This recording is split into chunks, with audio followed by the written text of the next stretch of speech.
This is the part of the conversation that I've been looking forward to the most, right? Since last week we started talking about it before we started recording. Now we had, the show was about photo backup and stuff, so we had to put it off until this week. But we wanted you to spend some more time with the machine and really get these tests and get some numbers and some real world use cases, use scenarios out of it. So we'll have a better show to talk about, right? A better point of view when we discuss it. So, but one of my biggest concerns was that people were just gonna, we talked about the confusion with the iPad lineup and with the MacBook lineup, right? There's so many different options that when someone walks in the store, or that parent walks in the store, they just hear their child saying, "I want it, I want it, I want it," and they're gonna say, "Just give me the Pro Max because that's the best," and that'll be the end of the conversation, right? I didn't want that to happen. I didn't want people to go into the situation saying, "Well, I just want the best one," right? Because the best one is not for everyone. The middle ground, or they're calling it the middle ground, like you said, we mentioned those debates and stuff that are going on. The middle ground is not for everyone. It's just not. It's more power than people need. So we'll run into that whole, we talked about the Lamborghini to go to the hardware store situation, right? People have, you'll get there fast, but you won't be able to actually do the work you need because you just don't need all that. I guess a more apt comparison would be to have a big F-350 to go to the flower shop. You know what I Yeah. mean? Or something like that. You have way more than you need to do simple tasks. So, and I mentioned too, I don't want kids going into debt because this generation they see the YouTubers and they want it, they Yeah. want it, they want it, and they're taking out loans and just putting themselves in financial bind just to get a $7,500 machine because you know what I mean. Some tech guy got it. So let's talk about some of the stuff that you learned and some of the stuff that we talked through and you weighed when we were going into the um, going to this episode that kind of shape your whole decision because you didn't even go with the one I recommended, like you said Nope. earlier. You didn't go with the one that everyone thought that you would get, and not necessarily that you would just say I just want to go with the Pro Max and just max out everything. But we talked about the storage like 512. That's not you. You need a terabyte. Yeah. So stuff S- like that. So let's get into the whys of why you made your choice and things that you've learned since So since you made the purchase. we joke around, right? So Marco off of ATP, just so everybody gets context, he is a developer. He develops Right. Overcast, which is my podcast player, Yeah. right? And he's got, I don't know, thousands, if not hundreds of thousands of subscribers onto his stuff. That podcast that Right. they do is massive, right? I mean, sure, let's have that audience. That would be cool. So he can justify all of this kind of stuff. He knows exactly what he needs.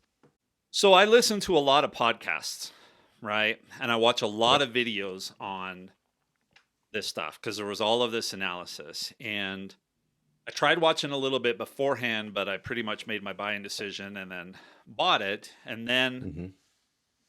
what happens is you start going, oh crap, did I make Right. the wrong decision, right? Because there was a whole bunch of debate about how much memory you need, how much storage space you need, and the chip, right? Because the Pro is a little less Pro than it was before. It's closer to Hmm. the regular one.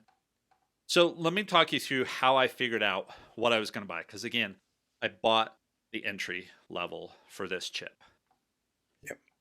One, I couldn't buy the M3 because I want the dual monitor. I don't want to fiddle around with, trying to figure out some weird way to get two monitors going. So I just didn't want to Yeah. screw around with that. So that was out. So that was easy. From a memory standpoint, I did my research. I pulled up Activity Monitor and Clean My Mac X, and I watched what it did while I did my heaviest lifting tasks. When Hmm. we're recording, how much memory am I using? When I'm exporting video, how much memory am I using? And I always had right about 6 GB available. And sometimes I would go into swap space, and just so those that aren't techie that are listening, swap space is how you get extra memory when you need it.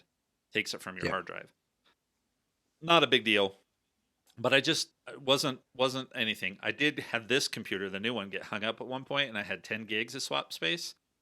I Hmm. figured out it was an app that was running in the background that got hung up, so I killed that, and it was fine. But so I watched that, and I always had 6 of 16 free. And remember, this is old Intel and old school memory, Yep. not Apple's new integrated memory. So the entry level for this was 18. I had 16. I usually had 6 free.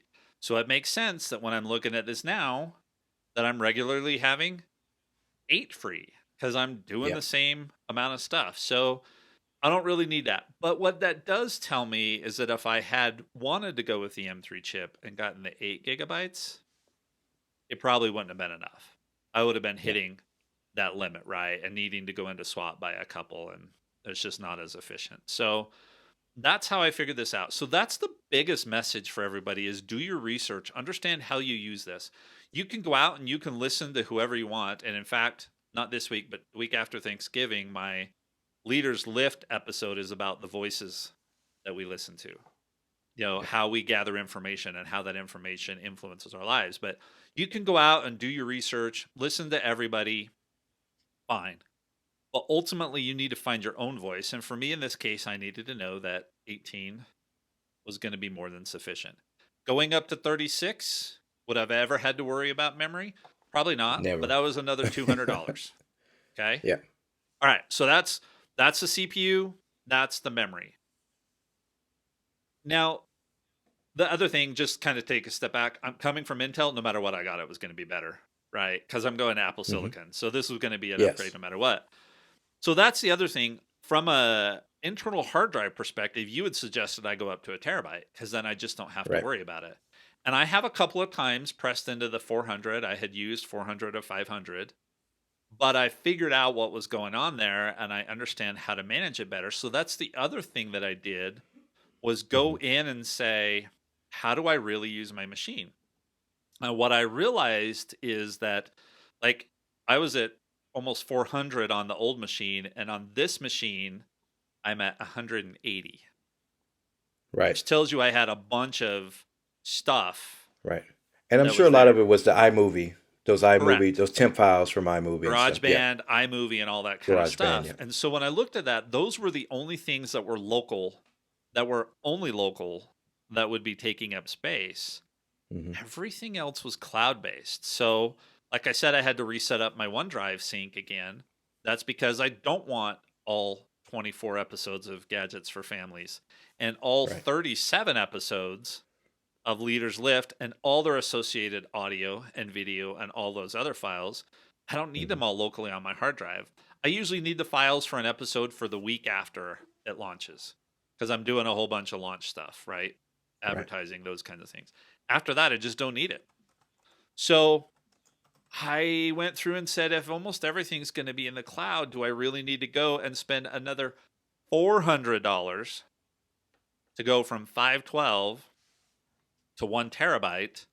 Hmm. Or am I willing to say, you know what? If I just keep this amount of stuff on my hard drive, I back up using Time Machine. We talked about this last week, right? So everything gets Yes. backed up onto a hard drive. I could go buy a 4 terabyte external SSD for $250. Right.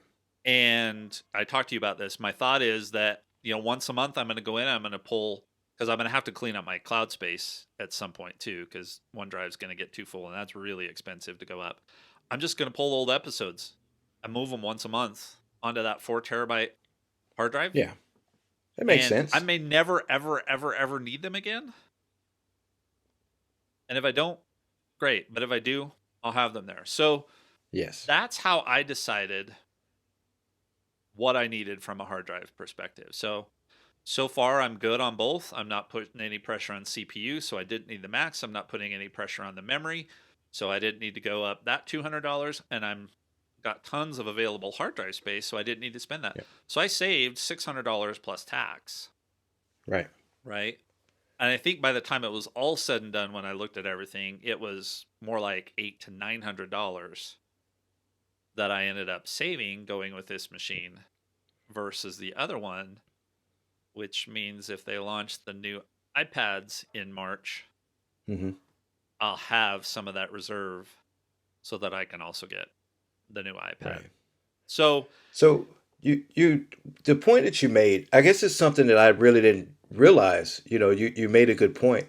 By changing the way that you work, right? Just changing your workflow a little bit, adjusting it a little bit, because you're not making a major change, but the way you're going to handle those old storage issues and stuff, the extra storage, saved you money, right? Just changing your workflow a tad bit by, like you said, once a month you're going to go in and manage the those old files and stuff like that, and transfer them to an external drive. It saved you hundreds of dollars just by, changing a little bit of your workflow on your side. So that's a good lesson for someone else too. If you're on the fence about the price, or the price is just a little bit out of your price range, but you want that particular model, then maybe adjust the way that you work, a tad bit. It may it save you some money, it probably saved me thousands of dollars. And here's why. right? So let's say I went up to a terabyte. Hmm. Okay. If I go up to a terabyte, I'm never going to touch anything. And I'm going to fill Ever. Yeah. the terabyte, right?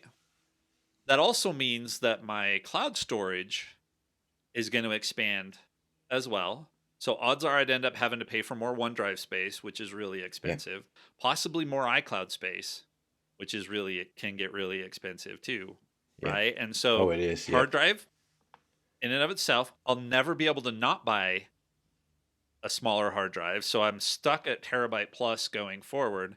And then I Yeah. hadn't thought of this, but on ATP they talked about it.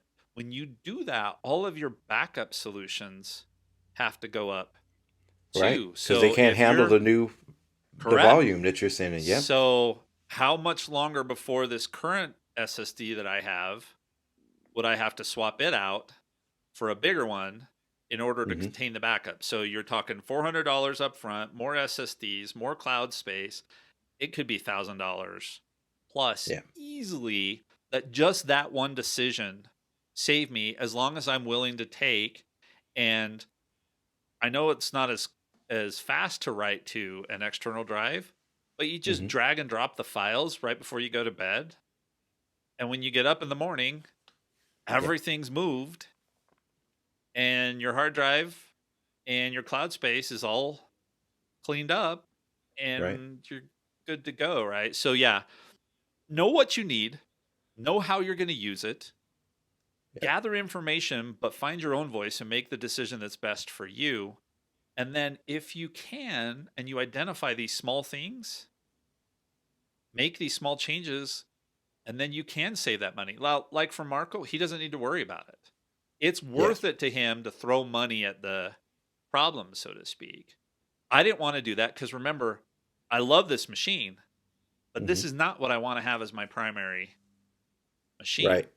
right? Right. So, Yeah. Yeah. So yeah, just adjusting the way you do things a tad bit, could save you money, and it help make that decision easier, right? Because I just knew Greg needed a terabyte, but I think the solution he came up with, and more on that on the post show too, because you actually saw it, you ran an idea by me that I thought maybe it'll work with the expansion slot that you have yeah. on there. So we'll talk about we'll get into more of that in the post show.